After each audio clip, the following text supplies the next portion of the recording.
വക്രദൃഷ്ടി തുടരുന്നു. രാഷ്ട്രഭാഷയായ ഹിന്ദി അറിയാത്തവരോട് ഉത്തരേന്ത്യക്കാർക്ക് ഒരു ബഹുമാനവും ഉണ്ടാവില്ല. കൂടിക്കാഴ്ചയ്ക്കിടെ ഹിന്ദി അറിയില്ലെന്നു പറഞ്ഞ KR ഗൗരിയമ്മയോട് ശ്രീമതി ഇന്ദിരാഗാന്ധി പിന്നീട് സംസാരിച്ചിട്ടില്ലെന്ന് ഗൗരിയമ്മ ഒരിക്കൽ പറഞ്ഞിട്ടുണ്ട്. മുഖ്യമന്ത്രിമാർക്കും മന്ത്രിമാർക്കും കേരളത്തിൻ്റെ അവകാശങ്ങൾ ചോദിച്ചു വാങ്ങാൻ പറ്റാത്തത് ഹിന്ദി അറിയാത്തത് കൊണ്ടാണെന്ന് ഹിന്ദി മുൻഷി രമേശ് ചെന്നിത്തലാജി പറയുന്നു. പ്രതിപക്ഷ നേതാവ് ചെയ്യുന്നത് പോലെ നിവേദനം ഹിന്ദിയിൽ നൽകി നോക്കൂ, കാര്യങ്ങൾ മണിമണിയായി നടക്കും.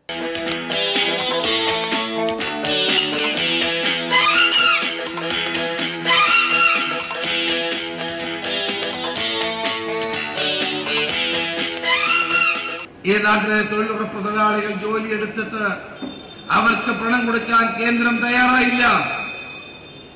പ്രധാനമന്ത്രി കേരളത്തിൽ വന്നപ്പോൾ, മെട്രോ റെയിൽവേയുടെ ഉദ്ഘാടനത്തിന് വന്നപ്പോൾ ഞാൻ ആകെ ഒരു നിവേദനമാണ് കൊടുത്തത്. അത് കേരളത്തിലെ തൊഴിലുറപ്പ് തൊഴിലാളികളുടെ ശമ്പളം കൊടുക്കണം, കുടിശ്ശിക നൽകണം എന്നുള്ളതായിരുന്നു. दरिद्रवासियम आदमी हूँ कृपया करे दरवाजा में किनारे है. അത് ഞാൻ പറയുമ്പോഴാണ് നരേന്ദ്രമോദിക്ക് അത് വസ്തുത മനസ്സിലാകുന്നത്. ഭയങ്കരം തന്നെ. ഇത്രയും നാൾ കേരളത്തിലെ മന്ത്രിമാരും മുഖ്യമന്ത്രിയും ഒക്കെ പോയി പറഞ്ഞിട്ടും എന്തുകൊണ്ട് പ്രധാനമന്ത്രിയുടെ ശ്രദ്ധയിൽ അത് വന്നില്ല?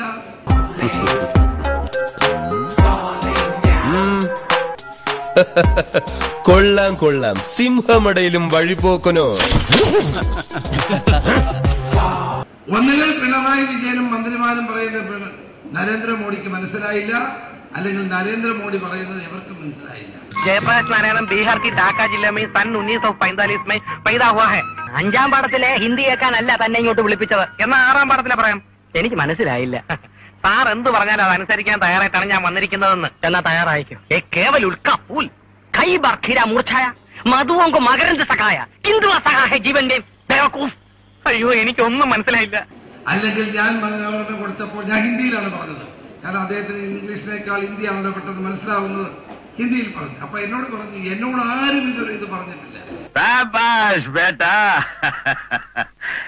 ധീരന്മാരെ അഭിനന്ദിക്കാൻ ഈ ദാമോദരജിക്ക് എന്ന് സന്തോഷമുള്ളൂ.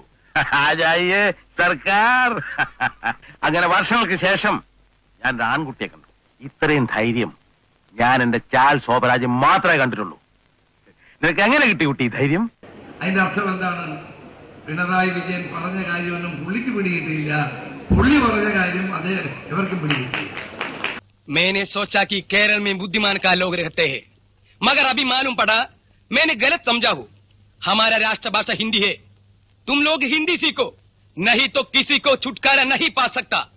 जिन लोगों को हिंदी नहीं मालूम उन लोगों को हमारा सरकार नौकरी नहीं देगी.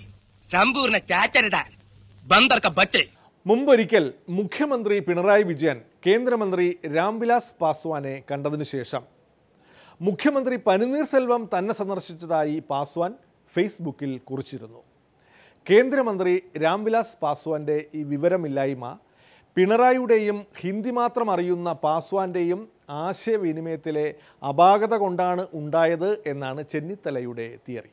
നാട്ടിൽ കേരളത്തിന് കിട്ടേണ്ട 2 ലക്ഷം ടൺ അരി കൂടി കിട്ടണമെന്ന് ആവശ്യപ്പെട്ടുകൊണ്ട് നമ്മുടെ മുഖ്യമന്ത്രി പോയി ഭക്ഷ്യമന്ത്രിയെ കാണാൻ പോയി. രാംവിലാസ് പാസ്വാൻ 1 മണിക്കൂർ സംസാരിച്ചു.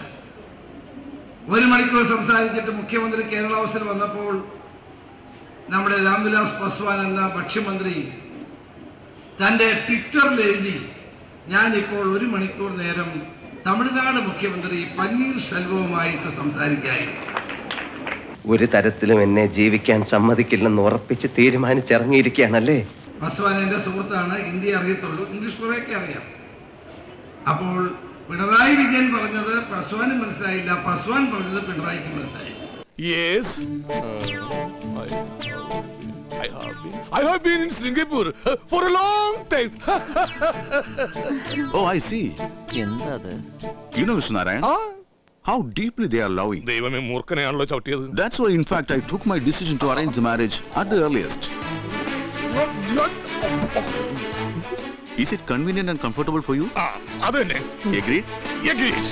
എങ്ങനെ അരി കിട്ടും? നമ്മുടെ നാട്ടിലെ ഓരോ മന്ത്രിമാരുടെ സ്ഥിതിയാണ് ഞാൻ പറഞ്ഞത്. വിദ്യാഭ്യാസമുള്ള ഒരുത്തനും നമ്മളെ പാർട്ടിയിലില്ലേ? കേരളത്തിൽ ന്യായമായി വാങ്ങുന്നതിന് ആവശ്യം പറഞ്ഞു വാങ്ങാതെ ഇവിടെ രാജ്ഭവന്റെ മുമ്പിൽ സമരമാണ്.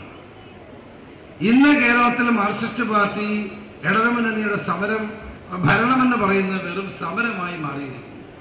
ആ തേണ്ടി RDPയുടെ തൊലി ഒരുക്കുകയാണ് ഉത്തമ. സഹിക്കല്ലാതെ എന്ത് ചെയ്യാം? ഇവർക്ക് ഒരു കാര്യം ബോധ്യമായിരിക്കുന്നു, ഇവർക്ക് ഭരിക്കാൻ അറിയില്ല, സമരം ചെയ്യാൻ മാത്രമേ അറിയൂ എന്ന് ബോധ്യപ്പെടുന്നു. യവൻ പുലിയാണ് കേട്ടാ. പുലി എന്ന് പറഞ്ഞാൽ വെറും പുലിയല്ല, ഒരു സിംഹം.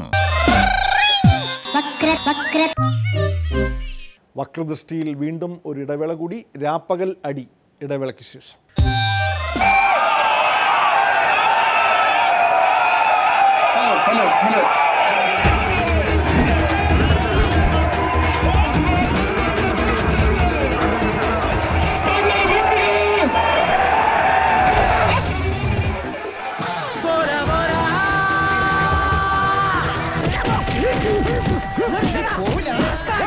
എല്ലാരും കൈവച്ചല്ലോ, ഇനി ആർക്കും പരാതിയില്ലല്ലോ.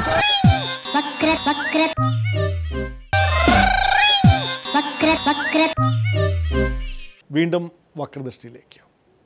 Kovalam MLA M. വിൻസെന്റിനെതിരെ ഗൂഢാലോചന നടത്തി എന്നാരോപിച്ച് കോൺഗ്രസുകാർ രാപ്പകൽ സമരം തുടങ്ങിയതിന് പിന്നാലെ MLAയുടെ രാജി ആവശ്യപ്പെട്ട് LDFകാരും രാപ്പകൽ സമരം തുടങ്ങി.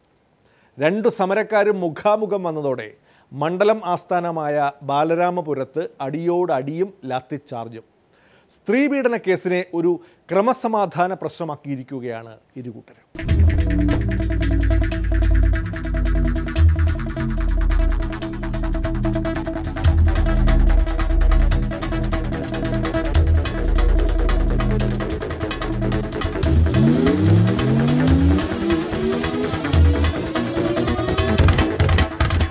നമ്മുടെ പ്രിയങ്കരനായ MLAയുടെ തൊപ്പിയിലെ പൊൻതൂവലുകൾ ഒന്നൊന്നായി കൂടിക്കൊണ്ടിരുന്നപ്പോ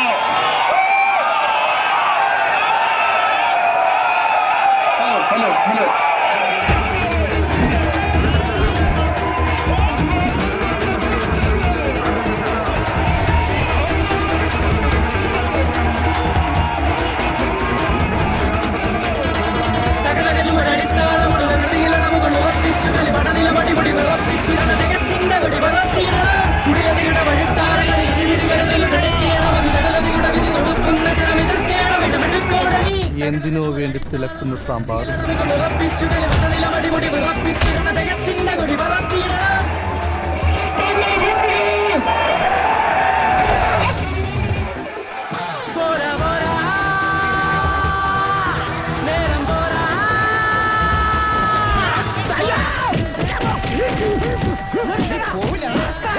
എല്ലാരും കൈവച്ചല്ലോ, ഇനി ആർക്കും പരാതിയില്ലല്ലോ.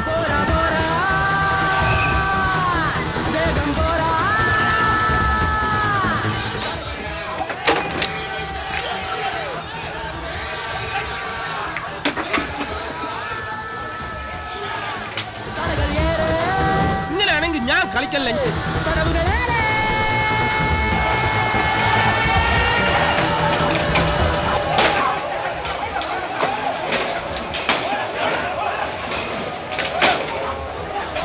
ചെവിയും കട്ടൂടാ, കണ്ണും കണ്ടൂടാ. ശിവനെ, ഇത് യാത് ജില്ല.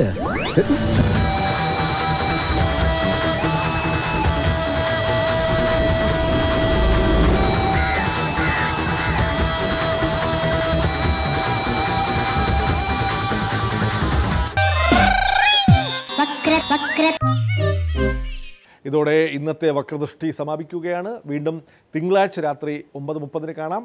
നന്ദി, നമസ്കാരം.